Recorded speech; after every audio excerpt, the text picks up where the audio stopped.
பெருமையுடன் கொடியேற்றி நிற்கும் தோழமை கட்சிகளை வணக்கம். மக்கள் நீதி மையத்தின் நிர்வாகிகள், தொண்டர்கள் அனைவருக்கும் என் வணக்கம். அவர்களுக்கு என் பாராட்டுகள். எந்த எதிர்பார்ப்பும் இல்லாமல் தமிழ்நாடு ஒன்று வெல்ல வேண்டும் என்பதற்காக இங்கே வந்து நின்று கொண்டிருக்கும் கொடியேந்தி தமிழகத்தை மனதில் ஏந்தி நின்று கொண்டிருக்கிறார்கள். அவர்களுக்கு என் வணக்கம். ஸ்ரீரங்கத்திற்கும் எனக்குமான தொடர்பு அறிந்தது. அந்த உறவு நீண்ட உறவு, அதை விட பெரிய உறவு.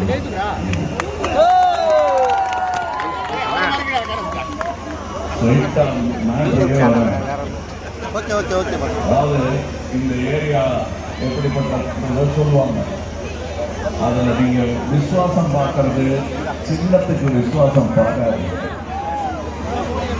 சின்னம் மட்டும் கண்டால் நல்லது நடக்காது.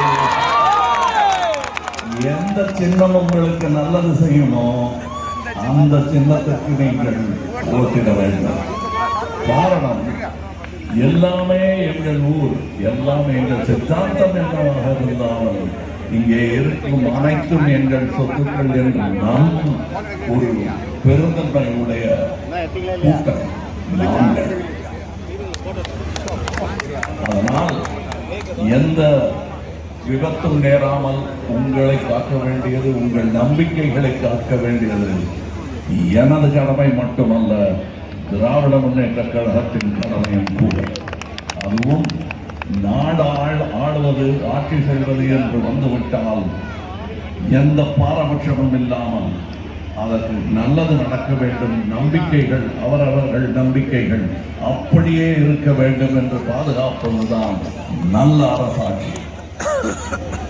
சிந்திக்காமல் ஏற்கனவே செய்தது என்று கலாச்சார வழக்கம் அல்ல. 5 வருடத்திற்கு முறை நடக்கும் இந்த தேர்தல், அதையும் கலாச்சாரத்தில் குழப்பிக் கொள்ளாதீர்கள். உங்களுக்கு நல்லது செய்யும் அரசை நிறுவ வேண்டியது உங்கள் கடமை. உங்கள் கோவில்களையும், உங்கள் மசூதிகளையும், உங்கள் தர்காக்களையும் காக்க வேண்டியது எந்த அரசன் வந்தாலும், எந்த கொம்பன் வந்தாலும் அது அவனுடைய கடமை. அதுதான் இந்தியா. அப்படித்தான் இந்தியா இருக்க வேண்டும் என்று நம்பி வளர்ந்தவன் நான். என் நம்பி வளர்க்கப்பட்டேன். திரு ஸ்ரீனிவாசன் என்னுடைய அப்பா என்னை அப்படித்தான் வளர்த்திருக்கிறார். மகளிர் உரிமை தொகை என்ற ஒரு திட்டத்தை தற்பெருமை பேசுகிறேன் என்று தயவு செய்து நினைத்து விடாதீர்கள். என் பெயர் என்ன என்று கேட்டால் கமல்ஹாசன் என்று தானே சொல்வேன். அதுல பொய் இல்லையே. அப்படிங்கும் போது இந்த மக்கள் உரிமை தொகை என்ற பேச்சை இந்தியாவிலேயே எடுத்த முதல் கட்சி எனது முதல் ஆள். அது நாடெங்கும் பரவி இருப்பது எங்களுக்கு பெருமை. நாங்கள் செய்த பெருமை எங்களுக்கு இருக்கிறது. இப்பொழுது கேட்கிறீர்களே, திராவிட முன்னேற்ற கழகத்துடன் எதற்கு நீங்கள் கூட்டு வைத்திருக்கிறீர்கள்? இந்த ஒரு காரணம் போதாதா? எங்க அம்மாவை மதிக்கிறவன் நான். அம்மாவை மதிக்கிற எவனுக்கும் இந்த திட்டம் பிடிக்கும். மகளிரை மதிக்கும் யாருக்கும் இந்த திட்டம் பிடிக்கும்.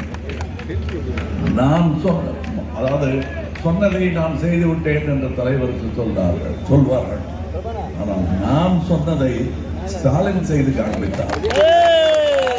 அது யார் ஏதோ சின்ன கட்சி அவங்க சொல்றாங்க, அதெல்லாம் நம்ம எதுக்கு கேட்கணும்? அவன் இல்லை பொருள், அதில் ஏதோ நல்லது இருக்கிறது என்று அதை தேர்ந்தார் பாருங்கள். அது நல்ல தலைமைக்கு அழகு. அதை நான் பாராட்டாமல் இருக்க முடியாது. விமர்சித்த நானே பாராட்டுகிறேன் என்றால் பார்த்துக் கொள்ளுங்கள். இந்தியாவிலேயே வேலைக்கு செல்லும் பெண்கள், வேலைக்கு போற பெண்கள் இருக்கிற இடம் தமிழ்நாடு தான். இந்தியாவிலே அந்த முன்னேற்றம் எப்படி வந்ததுன்னு நினைக்கிறீங்க? இப்பொழுது 33%. அது என்னமோ இனிமே தான் வரப்போ, ஏற்கனவே நிறைவேற்றியாச்சு. இவங்க சௌகரியத்துக்கு ஆம்பளைக்கு இடம் இல்லாம போயிடுமோன்னு பயந்துகிட்டு எண்ணிக்கையை கூட்டுறாங்க. அதுதான் உண்மை. நீங்க இருக்கிறபடி கொடுங்க 33%, நீங்க கொடுக்கலனாலும் 50% அவங்க வந்துடுவாங்க. அவ்வளவு திறமை இருக்கிறது. என் வீட்டை நடத்தியது யார் என்று எனக்கு தெரியும். எங்க வீட்டை ஆண்டவர் எங்க அம்மா தான். அப்பா இந்த குடும்பத்தை காக்கும் ஒரு பெரு ஊழியர். எல்லாருக்கும் வேலை செய்வாரு. ஆனா கட்டி காத்தது அந்த அம்மா தான். அவங்க அந்த மாதிரி எத்தனை அம்மாக்கள் இருக்காங்க. எல்லா செலவையும் போவது மிச்சம் பிடிச்சு ஒரு கூரையை உருவாக்கும் அந்த தன்மை ஒரு அம்மாவுக்கு தான் இருக்கு. இங்க இருக்கிற புருஷன்மாரை கேட்டுப்பாங்க. எனக்கு ஒன்றும் தெரியாதுங்க, நான் கொண்டு போய் ரூபாய் விட்டு இருந்துருவேன். வீட்டில் திரும்பி பார்த்தா சோறு இருக்கா, அப்புறம் பார்த்தா வீடே இருக்கும், பிள்ளைகள்லாம் படிக்கும் அப்படின்னு சொல்றது ஒரு பெண்ணு நான் தான். நான் சும்மா இங்க பெண்களுக்கு தடை தெரியறது கூட ஆம்பளை நேசிக்கணும்னு தெரியுது. ஆனா நான் பேசுறது பொம்பளை. அதற்கு காரணம் அது மிக மிக முக்கியம். இந்த என்னமோ கொடுத்த அந்த 33% இப்ப இன்னுமே தான் செய்யணுங்கிற மாதிரி பேசிட்டு இருக்காங்க.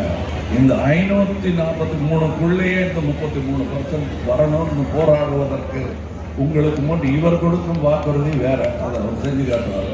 நான் கொடுக்குறேன் உங்களுக்கு வாக்குறுதி. அது வரையில் இந்த 33% இதுக்குள்ளேயே வர்றதுக்கு நான் போராடுவேன். ஏன்னா நீங்க அங்க அனுப்பிச்சு வச்சது சும்மா இல்லை, சும்மா வேடிக்கை பார்த்துட்டு டெல்லி நான் சுற்றி பார்த்துருக்கேன். அதனால அது பார்க்க போகல.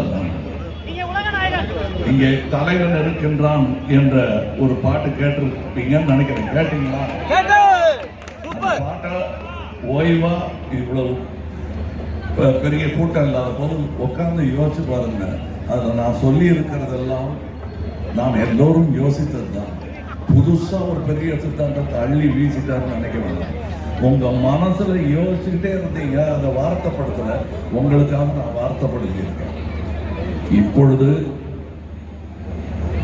திமுகவை ஒழிப்பேன் சொல்லி மற்ற கட்சியெல்லாம் சொல்லிட்டு இருக்காங்க. ஒரு கட்சியை எதுக்கு ஒழிக்கணும்? எதிர்கட்சின்னு ஒண்ணு உண்டாங்கிறத யோசிச்சு பாருங்க. ஜனநாயகத்துல எதிர்கட்சி இல்லைன்னா தான் அது ஜனநாயகமே. இல்லைன்னா எதிர்கட்சி இருக்கணும், எதிர்குரல் இருக்கணும், அது மாறணும். அவங்க ஆட்சியை மாற்ற வேண்டும், ஆள்பவர்களின் மனதை மாற்ற வேண்டும். இதுதான் நல்ல ஜனநாயகம். இது கிரிக்கெட் மேட்ச் மாதிரி. இது தோத்து போச்சு, அது ஜெயிச்சு போச்சுன்னா அப்புறம் உங்க வேலையை பார்க்க போயிடாதுங்க. தோற்கும் கட்சியிலையும் உங்களுக்கு சொல்ல வேண்டிய சில நல்ல கருத்துக்கள் இருக்கிறது. ஜெயிச்ச கட்சி அதை நடத்தி காட்ட வேண்டிய கடமை அவர்களுக்கு இருக்கிறது. ஒருத்தர் ஜெயிச்சு போனதுக்கு அப்புறம் அவன் தோத்துட்டா அடுத்தவன் செஞ்சு வச்சிருந்த நல்லதை கெடுக்கிறது நல்ல அரசியலே கிடையாது.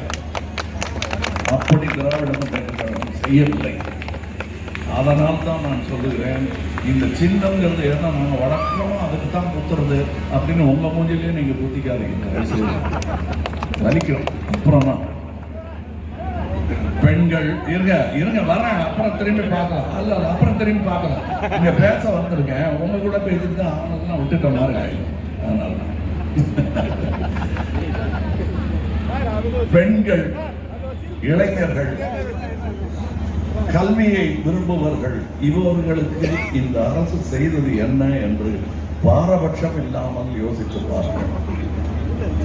உங்களுக்கு நான் கையை முறுக்கி கேட்கல, நீங்களாம் உங்க கையில் அந்த புள்ளியை வச்சுக்கிட்டு ஓட்டு போடுங்க. விழுந்துருச்சான்னு கொஞ்சம் தயவு செய்து பாருங்க. அதுல இருக்கு, அதனால கொஞ்சம் ஜாக்கிரதையா பார்த்து இந்த ஆளே வர்ற மாதிரி பண்ணிருங்க. வந்தேன் இதுக்கு முன்னாடி இங்கே வந்திருக்கேன். எனக்கு இங்கே சுஜாதா அவர்கள்லாம் எனக்கு ரொம்ப ஃப்ரெண்டு, சின்ன பையன்ல இருந்து என்ன பார்த்துட்டு இருக்காரு. அவர் மூத்தவர், ஃப்ரெண்டுன்னா என்னமோ நாங்கள் 2 பேரும் பள்ளிக்கூடம் போனோம். அவர் என்னை பற்றி நிறைய விஷயங்கள் சொல்வார்.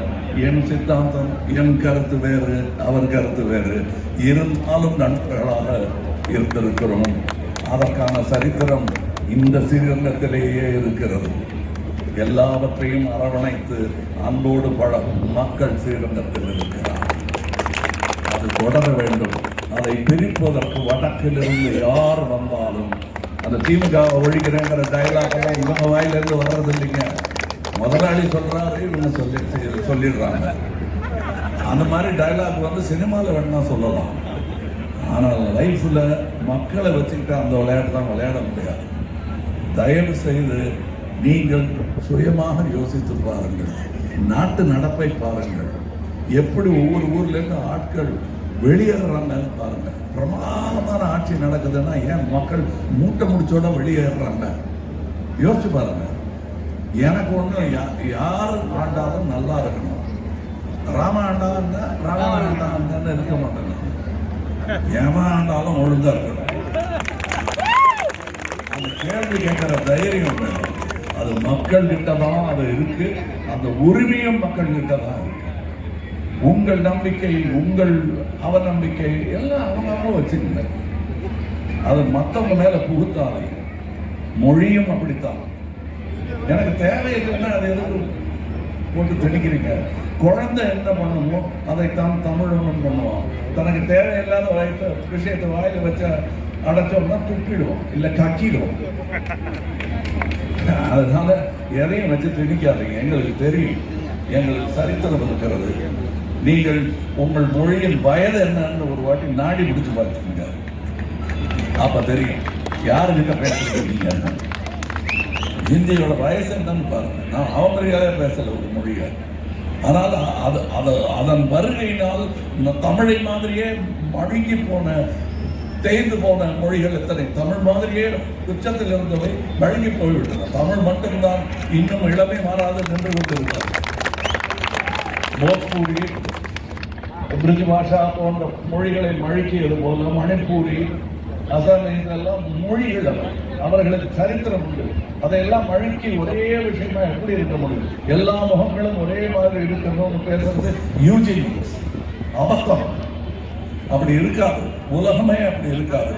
எல்லா பூவும் ஒரே கலர்ல இருக்கணும். நீங்க எப்படி விரும்ப முடியும்?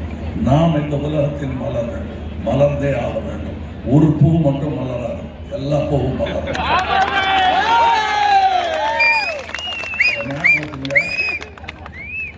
இவர் துரைராஜ் அவர்களுக்கு மறக்காமல் 23ஆம் தேதி நல்ல வாய்ப்பை வழங்குங்கள். அங்கே நல்ல தீர்ப்பை வழங்குங்கள். நீங்கள் உதயசூரியன் சின்னம் 23ஆம் தேதி நமக்கு அவர்கள் வைத்திருக்கும் கெடு. அதற்கு பதில் சொல்வோம்.